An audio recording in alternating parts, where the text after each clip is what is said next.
अस्सलामुअलैकुम। जियो न्यूज़ के साथ मैं हूं हाफिज़ मोहम्मद अवैस। हेडलाइंस आप जान चुके हैं और सबसे पहले आपको अपडेट करेंगे। पेट्रोल की कीमत में 14 रुपये 92 पैसे फ़ी लीटर इजाफा कर दिया गया है।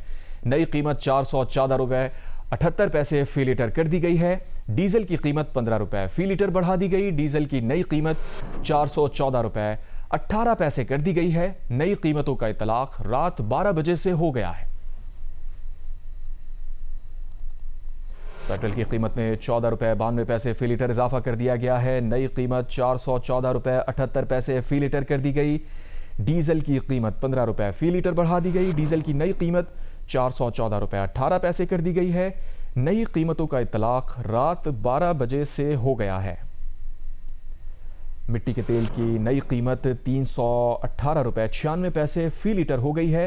नोटिफिकेशन में यह बताया गया है कि मिट्टी के तेल की नई कीमत 318 रुपये 96 पैसे फ़ी लीटर हो गई है। पेट्रोल की कीमत में 14 रुपये 92 पैसे फ़ी लीटर इजाफा कर दिया गया। नई कीमत 414 रुपये 78 पैसे फ़ी लीटर कर दी गई है।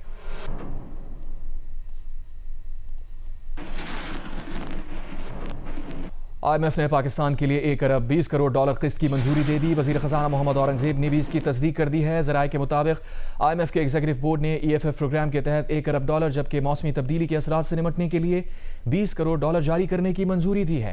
IMF एग्जीक्यूटिव बोर्ड का इजलास जुमे को वाशिंगटन में हुआ। 1 अरब 20 करोड़ डॉलर मिलने से पाकिस्तान को अब तक EFF प्रोग्राम और मौसमी तब्दीली से निपटने के लिए मजमूई तौर पर 3 अरब 30 करोड़ डॉलर की रकम मिल जाएगी। इससे पहले पाकिस्तान को EFF और मौसमी तब्दीली से निपटने के लिए 2 अरब 10 करोड़ डॉलर जारी किए जा चुके हैं।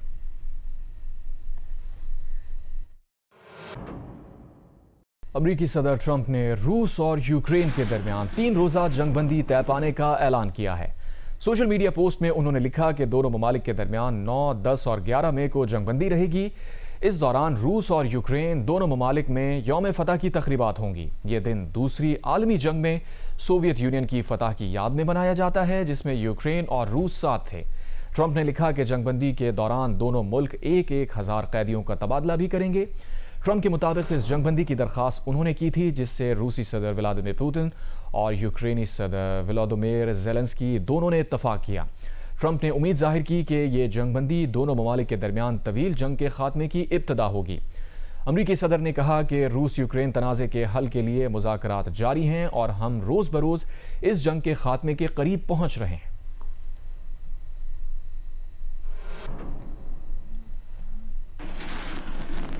अमरीकी वज़ीर ख़ारजा मार्को रूबियो ने कहा है कि ईरान का अभी तक कोई जवाब मौसूल नहीं हुआ। उम्मीद है आज ईरान का जवाब मौसूल हो जाएगा। रोम में मीडिया से गुफ्तगू करते हुए मार्को रूबियो का कहना था, उम्मीद है जवाब ऐसा होगा जो संजीदा मुज़ाकराती अमल की जानिब ले जा सके। ये बात तय है कि ईरान जौहरी हथियार नहीं रख सकता। मार्को रूबियो ने कहा कि सुना है ईरान ने कोई ऐसी एजेंसी बनाई है या बनाने जा रहा है जो आबनाए हुर्मुज़ में ट्रैफिक को कंट्रोल करेगी। ऐसा कोई अमल किसी सूरत कबूल नहीं है। उनका कहना था कि गुज़श्ता रात ईरान पर किए गए हमले ऑपरेशन एपिक फ्यूरी का हिस्सा नहीं थे। अमरीकी फ़ौज पर मिसाइल दागे जाएंगे तो जवाब देंगे। अमरीकी वज़ीर ख़ारजा ने कहा कि हिज़्बुल्लाह के साथ मुज़ाकरात नहीं करेंगे। अमरीका की तवज्जो सिर्फ लबनानी हुकूमत पर है।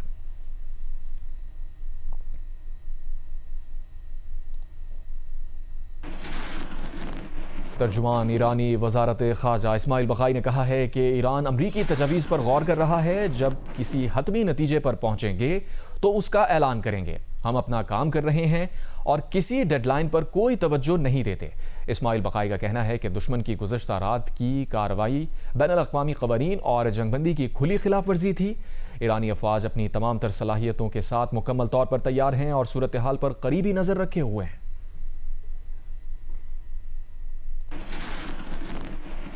आबनाए हुर्मुज़ और अतराफ़ में अमरीका और ईरान के दरमियान झड़पें हुई हैं। ईरान अमरीका दोनों ने एक दूसरे पर जंगबंदी की खिलाफ वर्जी का इल्ज़ाम लगाया है। ईरान ने अमरीकी बहरी जहाज़ों पर हमले की वीडियो भी जारी की है और उसे अमरीकी हमलों के जवाब में दिफाई कार्रवाई करार दिया है। दूसरी तरफ अमरीकी सेंटकॉम ने ईरान के जजीरा कशम और बंदरगाह बंदर अब्बास पर हमले की तस्दीक करते हुए कहा कि अमरीकी फ़ौज ने ईरान के हमले का जवाब दिया है।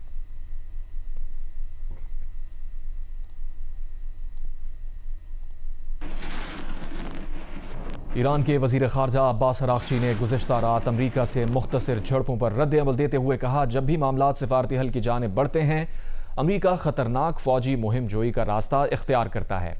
क्या ये दबाव डालने की भोंडी हिकमत अमली है या किसी तखरीबकारी की कारस्तानी जो एक बार फिर अमरीकी सदर को नए दलदल में धकेल रहा है? वजूहात जो भी हो, नतीजा एक ही है और वो ये कि ईरानी कभी दबाव के आगे नहीं झुकते।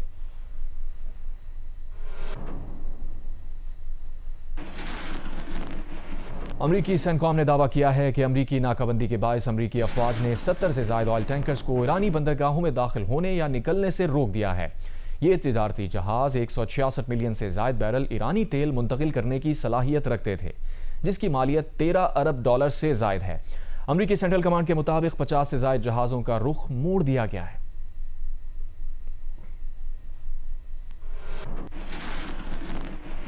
ईरान ने खलीज फारस में ओशन कोई नामी एक ऑयल टैंकर कब्जे में ले लिया। ईरानी मीडिया के मुताबिक ईरानी बहरिया ने खुसूसी ऑपरेशन करते हुए ऑयल टैंकर को कब्जे में लिया। ईरान के मुताबिक ऑयल टैंकर को ईरान की तेल बरामदात और कौमी मफादात मुतासिर करने की कोशिश पर कब्जे में लिया गया। ईरानी सरकारी टीवी ने ऑयल टैंकर के कब्जे में लिए जाने की वीडियो भी जारी कर दी है।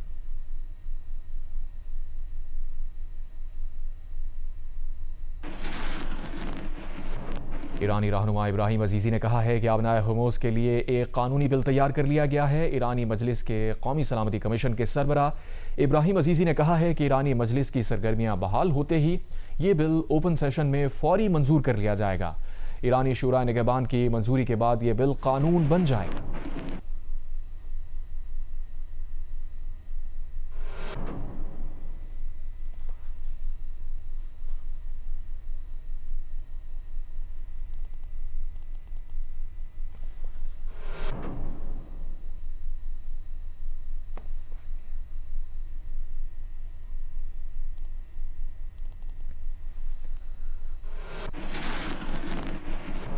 ईरान के सदर मसूद पज़ेश्कियान ने कहा है कि ईरान की पॉलिसी बाहमी एहतराम और मुश्तरका मफादात पर मबनी दोस्ताना ताल्लुकात को वुसअत देना है।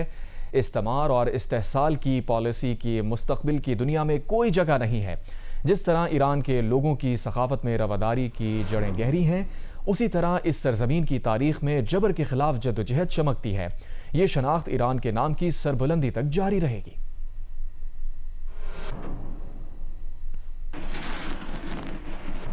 अमेरिका के बारे में आलमी राय या तसव्वुर रूस से भी नीचे चला गया है। खबर एजेंसी के मुताबिक अमेरिका के बारे में खराब आलमी तसव्वुर का ये मुसलसल दूसरा साल है और अब उसे रूस के मुकाबले में भी ज़्यादा मनफी तौर पर देखा जा रहा है। अमेरिका के बारे में खराब तसव्वुर से मुताल्लिक़ जमहूरियत पर एक सालाना तहकीकाती रिपोर्ट जारी की गई है।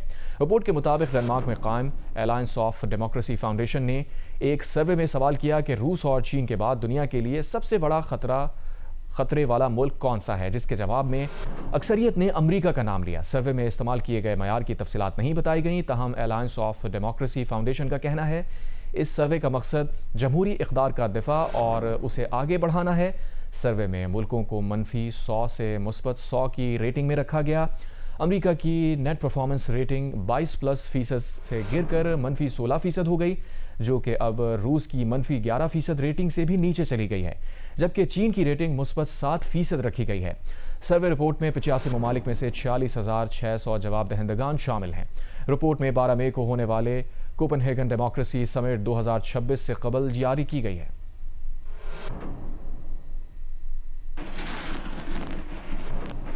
कतरी वज़ीर आज़म शेख मोहम्मद बिन अब्दुर्रहमान अस्सानी अमरीका पहुँच गए हैं। अरब मीडिया के मुताबिक कतरी वज़ीर आज़म अमरीकी हुकाम से मुलाकातों और ईरान के साथ अमन तजवीज़ पर बातचीत के लिए वाशिंगटन पहुँचे हैं।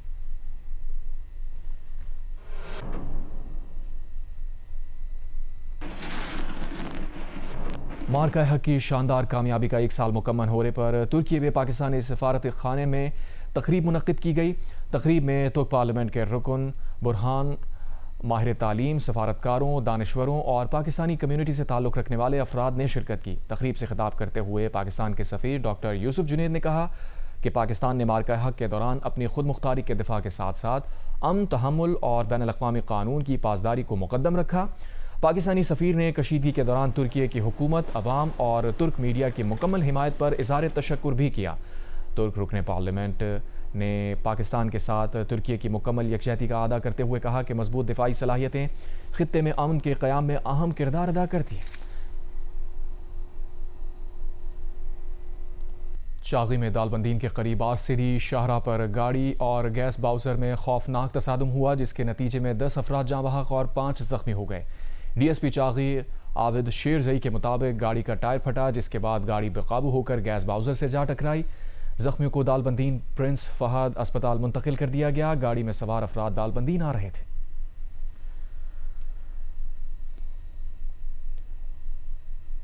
ऑस्ट्रेलिया ने कलदम BLA पर पाबंदी आयद कर दी है। ऑस्ट्रेलवी वजीर खारजा ने अपने बयान में कहा है कि कलदम बलोच लिबरेशन आर्मी पूरे पाकिस्तान पर पुरतशद्दुद दहशतगर्दाना हमलों में मुलविस है। मजीद कहा, ऑस्ट्रेलिया का दहशतगर्दी और पुरतशद्दुद इंतहा पसंदी के खिलाफ मुकाबला करने का अज़्म गैर मुतज़लज़ल है।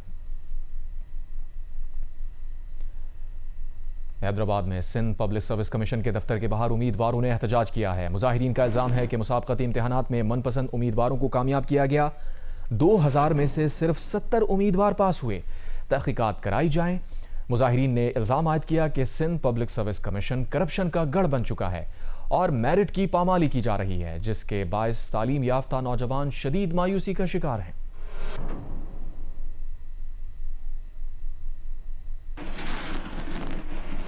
FIA एंटी करप्शन ने कराची के इलाके सदर में छापा मारकर 6 करोड़ रुपए से जायद मालियत का स्मगल शुदा सोना और चांदी बरामद कर लिया।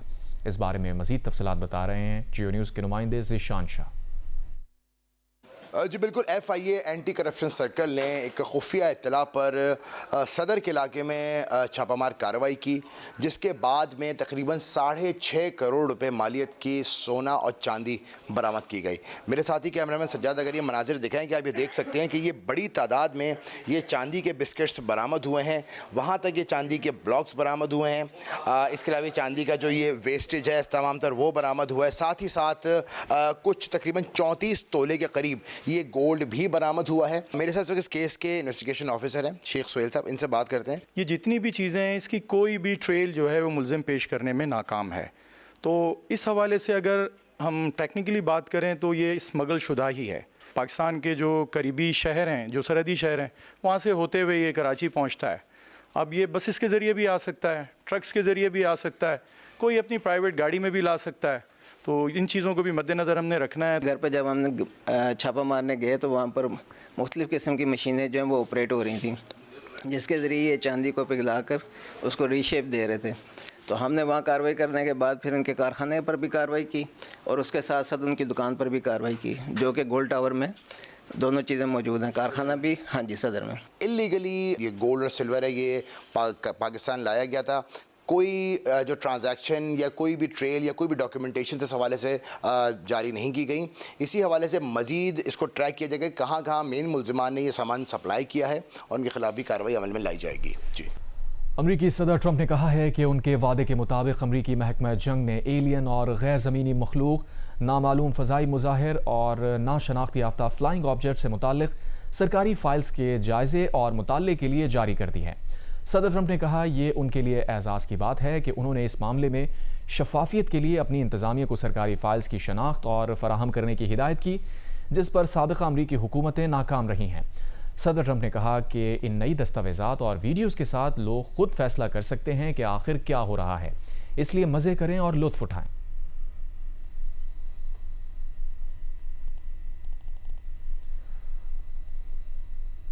जियो स्पोर्ट्स में आपको बताएं, ढाका टेस्ट के पहले रोज़ पाकिस्तान के खिलाफ बांग्लादेश ने 4 विकेट पर 301 रन स्कोर किए। कप्तान नजमुल हुसैन शंतो ने 101 और मोमिनुल हक ने 91 रन की इनिंग्स खेली। तजुर्बेकार मुशफ़िक़ुर रहीम 48 रन पर नॉट आउट है। चेयरमैन PCB मोहसिन नकवी 2 रोज़ा दौरे पर बांग्लादेश पहुँच गए। बांग्लादेश के सेक्रेटरी खारजा असद आलम साइम, सेक्रेटरी दाखिला अबू नईम और chief executive officer Bangladesh cricket board Nazimuddin ने चेयरमैन PCB का इस्तकबाल किया। इफ़ाक़ी वज़ीर दाखिला मोहसिन नकवी ने साबिक़ बांग्लादेशी वज़ीर आज़म खालिदा ज़िया की क़ब्र पर हाज़िरी दी।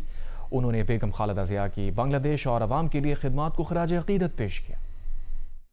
चेयरमैन पीसीबी मोहसिन नकवी 2 रोज़ा दौरे पर बांग्लादेश पहुंचे तो बांग्लादेश के सेक्रेटरी खारजा असद आलम, सेक्रेटरी दाखिला अबू नईम और chief executive officer Bangladesh cricket board Nazimuddin ने उनका इस्तकबाल किया। चेयरमैन पीसीबी ने बांग्लादेश क्रिकेट बोर्ड की एडहॉक कमेटी के सरबराह तमीम इकबाल से भी मुलाकात की। उन्होंने बांग्लादेश के वजीर आजम के मुशीर बराए खारजा अमूर हुमायूं कबीर के हमरा टेस्ट मैच के पहले दिन का खेल भी देखा। दोनों ममालिक के दरमियान ताल्लुकात के फरोग के हवाले से बातचीत हुई। खेलों खुसूसन क्रिकेट के फरोग के लिए भी तबादला ख्याल किया गया। वफाकी वजीर दाखिला मोहसिन नकवी ने अपने दौरे में साबिक बांग्लादेशी वजीर आजम खालिदा जिया की कब्र पर हाजिरी दी और मरहुमा के सालो सवाब के लिए फातिहा खानी की। उन्होंने साबिक वजीर आजम बेगम खालिदा जिया की बांग्लादेश और अवाम के लिए उनकी खिदमात को खराज अकीदत पेश किया। उनका कहना था कि बेगम खालिदा जिया की सियासी और अवामी खिदमात हमेशा याद रखी जाएंगी।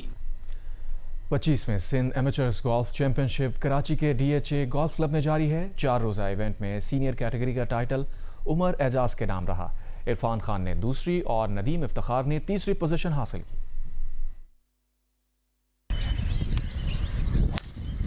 सिंध गोल्फ एसोसिएशन के तहत 25वीं Sindh amateur golf championship DHA golf club Karachi में जारी है। सीनियर लेडीज जूनियर के साथ एमेचर कैटेगरीज के मुकाबले हुए। सीनियर कैटेगरीज का टाइटल उमर एजाज के नाम रहा। इरफान खान ने दूसरी और नदीम इफ्तिखार ने तीसरी पोजीशन हासिल की। 2 टूर्नामेंट इकट्ठे हो रहे हैं। सिंध एमेच्योर भी हो रहा है और जिना डेवलपमेंट टूर, जिसमें हम जूनियर प्रो और प्रो को फैसिलिटेट करते हैं कि वो आए खेलें। अभी इंटरनेशनली तौर पे वैगर एक रैंकिंग निकली है, तो अल्लाह के फजल से इस वक्त हमारे पाकिस्तान के कराची के 2 लड़कियां फुल स्कॉलरशिप पे USA में पढ़ रही हैं और 3 लड़के पढ़ रहे हैं बाहर। तो अभी यह है कि जूनियर्स के लिए बड़ा अच्छा मौका है। पहले वक्तों में ये चीज़ नहीं थी। इवेंट की प्रोफेशनल कैटेगरी में शहबाज अहमद 3 अंडर पार के साथ टॉप पोजीशन पर हैं। जुहेब आसिफ और हशमत मुश्तरका तौर पर दूसरी पोजीशन पर है। एमेचर में जिया हई और जाहिद उमर 4 ओवर पार के साथ लीड कर रहे हैं। हैदर बिलाल 5 ओवर पार के साथ दूसरे नंबर पर हैं। सिंध गोल्फ एसोसिएशन ने सिंध एमेचर के साथ सिंध जिना डेवलपमेंट टूर के मुकाबले भी कराए। ऑर्गेनाइजर्स नदीम इफ्तिखार ने बताया कि चैंपियनशिप की इनामी रकम मुख्तलिफ कैटेगरीज के हिसाब से रखी गई है। एमेचर्स और professionals they will start and they will play for 3 days। तो टोटली 4 day इवेंट है। प्राइज़ मनी प्रोफेशनल्स की 2.5 मिलियन है और एमेचर्स की अबाउट 1.1 मिलियन है। कोशिश कर रहे हैं कि जूनियर्स को ऊपर लेके आएँ, बिगिनर्स को उनकी कुछ हम वर्कशॉप्स कंडक्ट करें। We are also trying to send people abroad for coaching certification और बेसिकली हम चाहते हैं कि रूट लेवल से गोल्फर्स जो है वो ऊपर आएं। 4 रोज़ा चैंपियनशिप इतवार को DHA गोल्फ क्लब में इख्तिताम पजीर होगी।